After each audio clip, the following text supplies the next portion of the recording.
Welcome to the class, everyone. I am absolutely thrilled to kick off today's Cognitive Science Masterclass. Today, we are going to do something really fascinating. We're going to perform a live mechanical autopsy of a dream. You know, we've all woken up from these bizarre, sprawling adventures in our sleep, totally convinced that our brain is this master storyteller spinning these epic narratives for us while we rest. But what if I told you that narrative is actually just an illusion? What if the story is literally just the cleanup crew for a series of biological reflexes? Well, today we are going to look under the hood of the sleeping brain to see how dreams are actually built. Spoiler alert, it's not from the top down, it's completely from the bottom up. So that brings us to our big question. Do your dreams write a story, or do your eyes? Let's dive right into this, because it challenges one of our most fundamental assumptions about how the mind works. The common misconception is that dreams are basically pre-written scripts. We tend to think your brain acts as a screenwriter, drafting a plot about, say, a high school exam or a monster chasing you, and then your eyes just move around to watch the movie play out. But we are proposing the exact opposite today. Blind, mechanical motor movements, specifically your eyes darting around under your closed eyelids, are actually the things doing the driving. The story? Yeah, that comes later. So here is our syllabus for today's explainer. We're going to observe a live feed of the sleeping brain and build a dream in 3 tiers. First up, Tier 1, sparks and breaks. Then, Tier 2, valenced votes. And we'll wrap up with Tier 3, the subjective glue.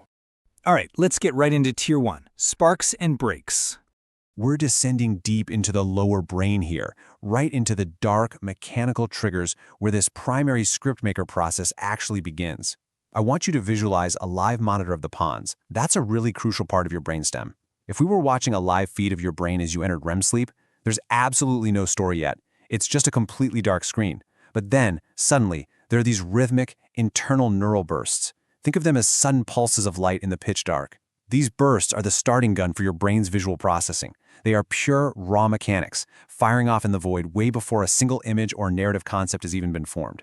And here we can see the specific subcortical gaze machinery making this happen. Those pulses we just visualized, they are known as PGO spikes, pontine geniculo-occipital spikes. It's a mouthful, I know, but just think of the PGO spike as the spark. Originating right there in the pons, these internal bursts hit the lateral geniculate nucleus and the occipital cortex.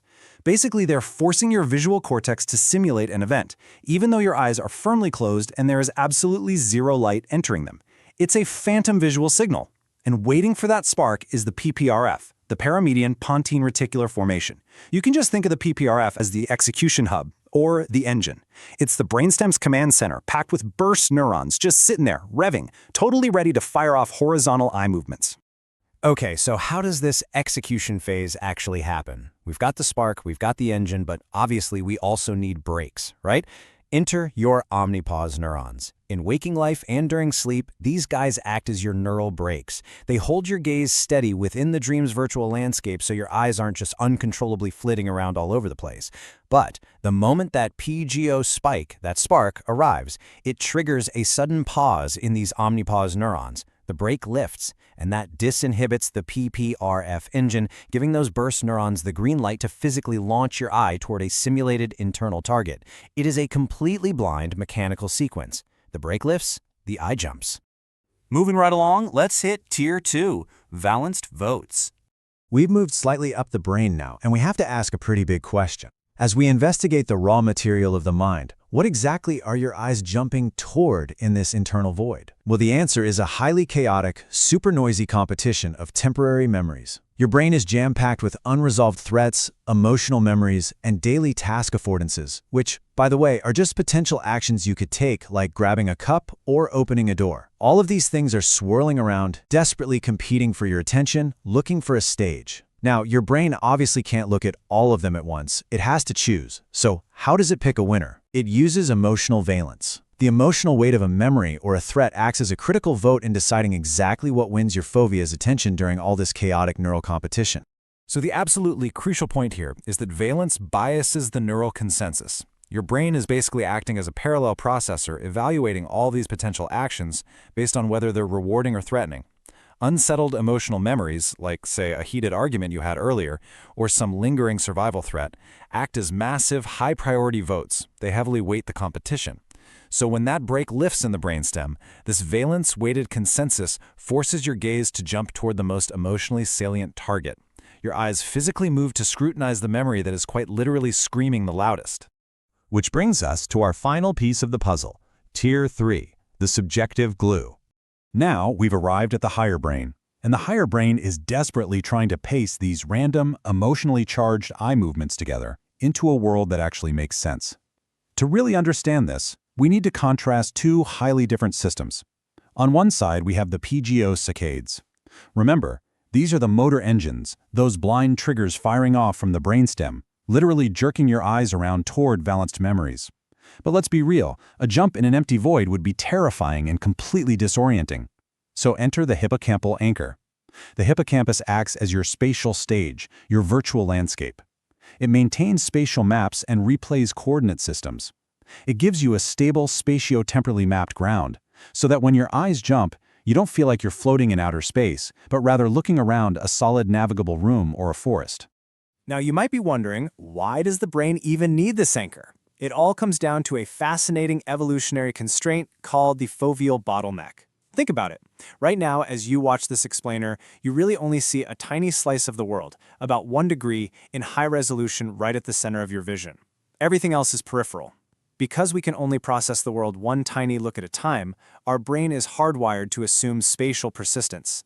It instinctively believes that when your gaze shifts from one object to another, the rest of the world hasn't just vanished into thin air. It assumes you are just looking at a different part of the exact same continuous space.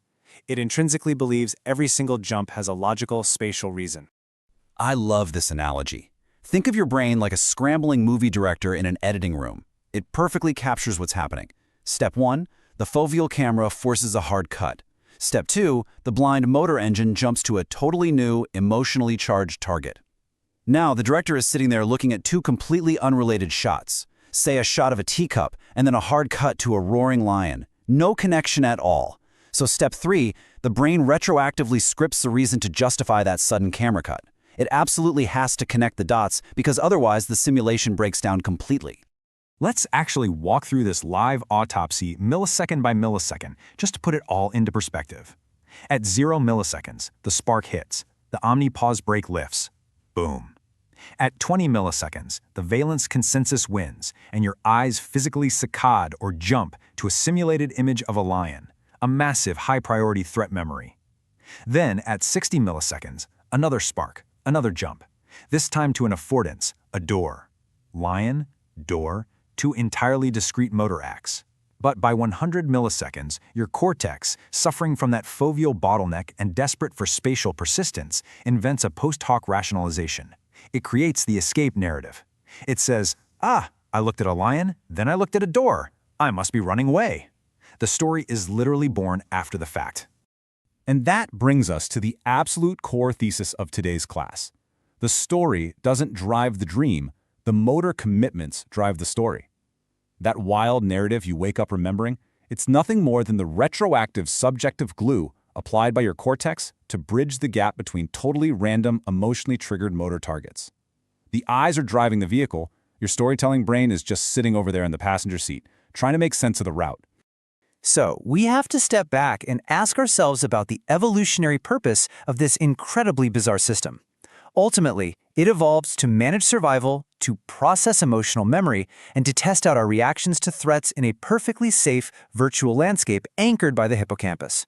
Which leaves us with a pretty provocative thought as we wrap up today's class.